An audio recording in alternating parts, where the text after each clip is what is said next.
ಶ್ರೀ ಸದ್ಗುರು ಸಾಯಿನಾಥಾಯ ನಮಃ. 20ನೇ ಅಧ್ಯಾಯ, ಸೇವಕಿಯಿಂದ ಸಮಸ್ಯೆ ಪರಿಹಾರ.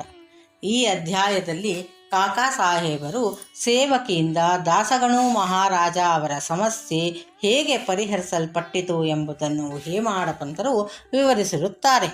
ಶಿರಡಿಯ ಸಾಯಿ ದೇವರು ಮೊದಲು ನಿರಾಕಾರರಾಗಿದ್ದರು. ಭಕ್ತರಿಗೋಸ್ಕರ ಆಕಾರವನ್ನು ತಾಳಿದರು. ಮಾಯೆಯ ಸಹಾಯದಿಂದ ಈ ಪ್ರಪಂಚವೆಂಬ ನಾಟಕದಲ್ಲಿ ನಟರಾಗಿ ಅಭಿನಯಿಸಿದರು.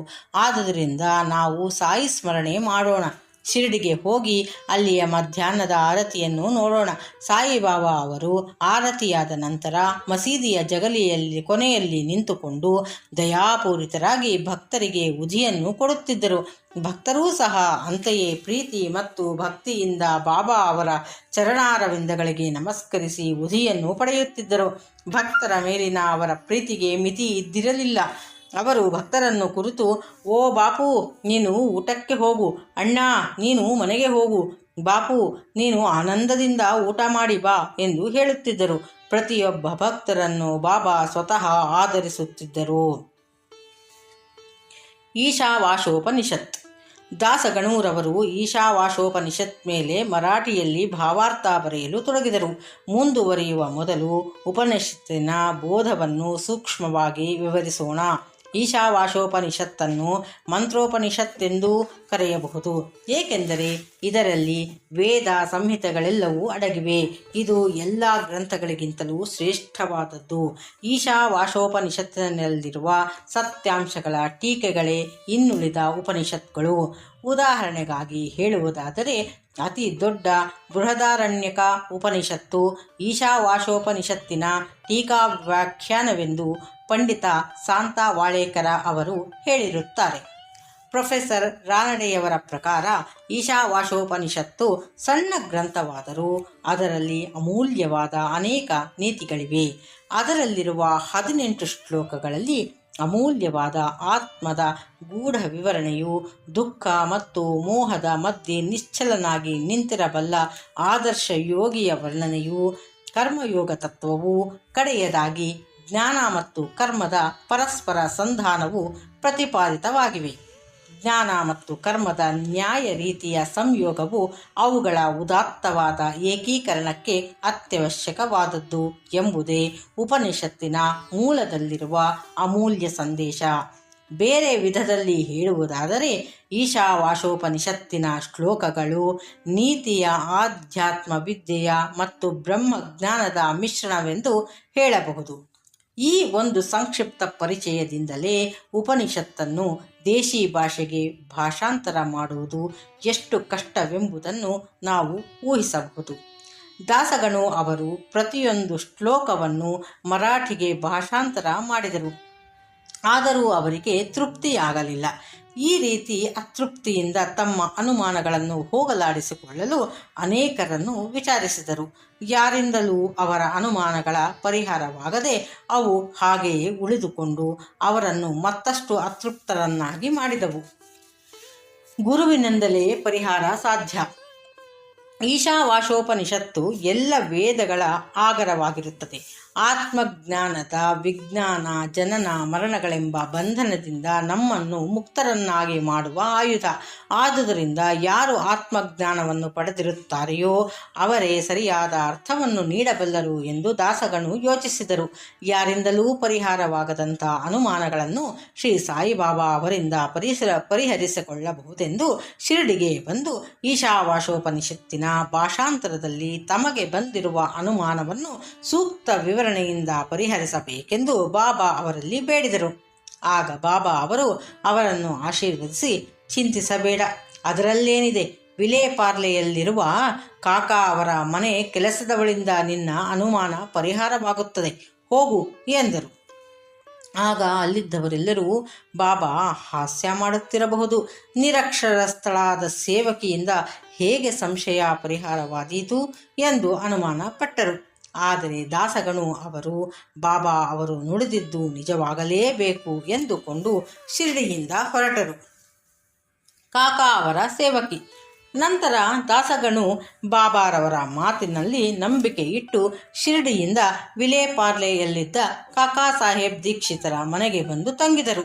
ಮಾರನೇ ದಿನ ದಾಸಗಣೂರವರು ಮಲಗಿದಾಗ ನಸುಕಿನಲ್ಲಿ ಒಬ್ಬ ಹುಡುಗಿ ಇಂಪಾಗಿ ಹಾಡಿದ ಹಾಡು ಕೇಳಿದರು.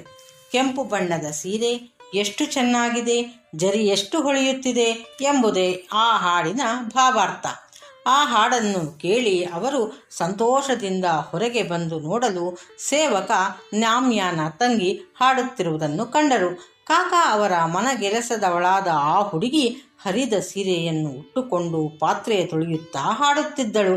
ಅವಳ ಬಡತನ ಮತ್ತು ಆನಂದವನ್ನು ನೋಡಿದ ದಾಸಗಣು ಮರುದಿನ ರಾವ ಬಹದ್ದೂರ MV ಪ್ರಧಾನ ಅವರು ತಮಗಾಗಿ ತಂದಿದ್ದ 2 ಧೋತರಗಳನ್ನು ನೋಡಿ ಆ ಹುಡುಗಿಗೂ ಒಂದು ಸೀರೆ ತಂದು ಕೊಡುವಂತೆ ಹೇಳಿದರು. ಅದರಂತೆ ಅವರು ಆ ಹುಡುಗಿಗೆ ಒಂದು ಸೀರೆ ತಂದು ಕೊಟ್ಟರು. ಅಂದು ಅವಳ ಆನಂದಕ್ಕೆ ಪಾರವೇ ಇರಲಿಲ್ಲ. ಮಾರನೇ ದಿನ ಆ ಹುಡುಗಿ ಆ ಹೊಸ ಸೀರೆಯನ್ನು ಉಟ್ಟುಕೊಂಡು ಎಲ್ಲ ಹುಡುಗಿಯರ ಜೊತೆಯಲ್ಲಿ ಆಟವಾಡಿ ನಲಿಯುತ್ತಿದ್ದಳು. ಮರುದಿನ ಮತ್ತೆ ಆ ಹರಿದ ಸೀರೆಯನ್ನುಟ್ಟುಕೊಂಡೇ ಕೆಲಸಕ್ಕೆ ಬಂದಳು. ಅಂದೂ ಸಹ ಅಷ್ಟೇ ಆನಂದದಿಂದ ಇದ್ದಳು. ಆಗ ದಾಸಗಣೂರವರ ದಯೆ ಹೊಗಳಿಕೆಗೆ ಮಾರ್ಪಾಟಾಯಿತು. ಆ ಬಡ ಹುಡುಗಿಯು ಹರಿದ ಸೀರೆಯನ್ನೇ ಉಟ್ಟುಕೊಳ್ಳಬೇಕಿತ್ತು. ಅವಳಿಗೆ ಹೊಸ ಸೀರೆ ದೊರೆತರೂ ಸಹ ಅದನ್ನು ಪೆಟ್ಟಿಗೆಯಲ್ಲಿ ಇಟ್ಟು ಹರಿದ ಸೀರೆಯನ್ನೇ ಉಟ್ಟುಕೊಂಡು ಬಂದಳಲ್ಲವೇ. ಆದರೂ ಅವಳಲ್ಲಿ ತಿಲ ಮಾತ್ರವೂ ದುಃಖವಿರಲಿಲ್ಲ ಎಂದು ಯೋಚಿಸಿ, ನಮ್ಮ ಸುಖ ದುಃಖಗಳು ನಮ್ಮ ಮನಸ್ಸನ್ನು ಅವಲಂಬಿಸಿರುತ್ತವೆ ಎಂಬುದನ್ನು ದಾಸಗಣು ಮನಗಂಡರು. ಈ ಘಟನೆಯನ್ನು ಕೂಲಂಕುಷವಾಗಿ ವಿಚಾರಿಸಿ ದೇವರು ಕೊಟ್ಟಿದ್ದುದರಲ್ಲಿ ತೃಪ್ತಿ ಪಡೆಯಬೇಕು. ಅವನು ನಮ್ಮನ್ನು ಯಾವಾಗಲೂ ರಕ್ಷಿಸುತ್ತಾನೆ. ಅವನಿಂದ ದೊರೆಯುವುದೆಲ್ಲವೂ ನಮಗೆ ಒಳ್ಳೆಯದಾಗಿ ಪರಿಣಮಿಸುತ್ತದೆ ಎಂಬುದನ್ನು ಸಹ ದಾಸಗಣು ಅರಿತರು. ಅದ್ವಿತೀಯ ಬೋಧನೆ. ಈ ಮೇಲ್ಕಂಡ ಘಟನೆಯಿಂದ ಬಾಬಾರವರ ಅದ್ವಿತೀಯ ರೀತಿ ವ್ಯಕ್ತವಾಗುತ್ತದೆ. ಅವರು ಶಿರಡಿಯನ್ನು ಬಿಟ್ಟು ಕದಲದೇ ಇದ್ದರೂ ಕೆಲವರನ್ನು ಮಚ್ಚಿಂದ್ರಗಢಕ್ಕೂ ಕೆಲವರನ್ನು ಕೊಲ್ಹಾಪುರಕ್ಕೂ ಸಾಧನೆಯ ಸಲುವಾಗಿ ಕಳುಹಿಸುತ್ತಿದ್ದರು. ಕೆಲವರಿಗೆ ಪ್ರತ್ಯಕ್ಷ ರೂಪದಲ್ಲಿಯೂ, ಕೆಲವರಿಗೆ ಜಾಗೃತಾವಸ್ಥೆಯಲ್ಲಿಯೂ, ಕೆಲವರಿಗೆ ಕನಸಿನಲ್ಲಿಯೂ ಕಾಣಿಸಿಕೊಂಡು ಅವರ ಆಸೆಗಳನ್ನು ಈಡೇರಿಸುತ್ತಿದ್ದರು.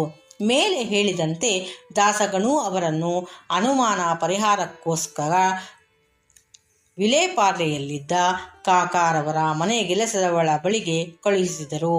ಅವರನ್ನು ಅಲ್ಲಿಗೆ ಕಳುಹಿಸುವ ಅವಶ್ಯಕತೆ ಇರಲಿಲ್ಲ. ಬಾಬಾರವರೇ ನೇರವಾಗಿ ಅನುಮಾನ ಪರಿಹರಿಸಬಹುದಾಗಿತ್ತೆಂದು ಕೇಳುವ ಕೆಲವರಿಗೆ ಬಾಬಾ ಅವರ ರೀತಿ ನೀತಿಗಳು ಅತರ್ಕ್ಯವಾದವುಗಳು.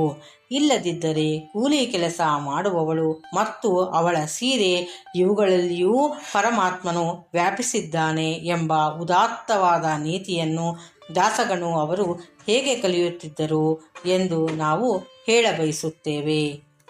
ಈಗ ಉಪನಿಷತ್ತಿನ ಇನ್ನೊಂದು ಉದಾಹರಣೆಯಿಂದ ಈ ಅಧ್ಯಾಯವನ್ನು ಮುಗಿಸೋಣ. ನೀತಿ ತತ್ವಗಳ ಬೋಧನೆಯೇ ಈಶಾವಾಶೋಪನಿಷತ್ತಿನ ಮುಖ್ಯ ಭಾವ. ಅದರಲ್ಲಿರುವ ಆಧ್ಯಾತ್ಮಿಕ ಜ್ಞಾನದ ಆಧಾರದಿಂದ ಈ ನೀತಿ ತತ್ವಗಳು ಹುಟ್ಟಿಕೊಂಡಿವೆ. ಉಪನಿಷತ್ತಿನ ಮೊದಲ ವಾಕ್ಯದಲ್ಲಿಯೇ ಪರಮಾತ್ಮನು ಸರ್ವವ್ಯಾಪಿ ಎಂದು ಹೇಳಲಾಗಿದೆ. ದೇವರು ಸರ್ವವ್ಯಾಪಿ. ಅವನು ದಯಪಾಲಿಸುವುದೆಲ್ಲವೂ ನಮಗೆ ಒಳ್ಳೆಯದೇ. ಅವನು ಕೊಟ್ಟಿರುವುದರಲ್ಲಿ ತೃಪ್ತಿ ಪಡೆಯಬೇಕು ಎಂಬ ನೀತಿ ತತ್ವ ಅಡಗಿವೆ. ಈ ಉಪನಿಷತ್ತಿನಲ್ಲಿ ಶಾಸ್ತ್ರಗಳಲ್ಲಿ ಹೇಳಿರುವಂತೆ ಮಾನವನು ತನ್ನ ಕರ್ಮವನ್ನು ತಾನು ಮಾಡಬೇಕು, ಕರ್ಮಭ್ರಷ್ಟನಾಗಬಾರದು ಎಂಬುದು ನೀತಿ. ಸೋಮಾರಿತನವು ಉಪನಿಷತ್ತಿನ ಪ್ರಕಾರ ಆತ್ಮವನ್ನು ಕೊರೆಯುವ ರೋಗ. ಉಪನಿಷತ್ತು ಮುಂದುವರೆದು ಯಾರು ತಮ್ಮ ಆತ್ಮದಲ್ಲಿ ಸಕಲ ಜೀವರಾಶಿಗಳನ್ನು ನೋಡಬಲ್ಲರೋ ಮತ್ತು ಜೀವರಾಶಿಗಳಲ್ಲಿ ಆತ್ಮವನ್ನು ಕಾಣಬಲ್ಲರೋ ಅಂತಹವರು ಬುದ್ಧಿಗೇಡಿತನದಿಂದ ನರಳಲಾದೀತೆ ಎಂದು ಕೇಳಿದೆ. ಯಾವಾಗ ನಾವು ಸಕಲ ಜೀವರಾಶಿಗಳಲ್ಲಿ ಆತ್ಮವನ್ನು ನೋಡಲಾರೆವೋ ಆಗ ಅಜ್ಞಾನ, ದುಃಖ ಮತ್ತು ಅಸಹ್ಯತೆ ಉಂಟಾಗುತ್ತವೆ. ಸಕಲ ಜೀವರಾಶಿಗಳೂ ಒಂದೇ ಎಂಬ ಅಂತರ್ಮುಖಿ ದೃಷ್ಟಿಯುಳ್ಳವನಿಗೆ ಪ್ರಾಪಂಚಿಕ ದುಃಖಗಳೇನೂ ಮಾಡಲಾರವು. ಶ್ರೀ ಸಾಯಿ ಪ್ರಣಾಮ್. ಓಂ ಸಾಯಿರಾಮ್.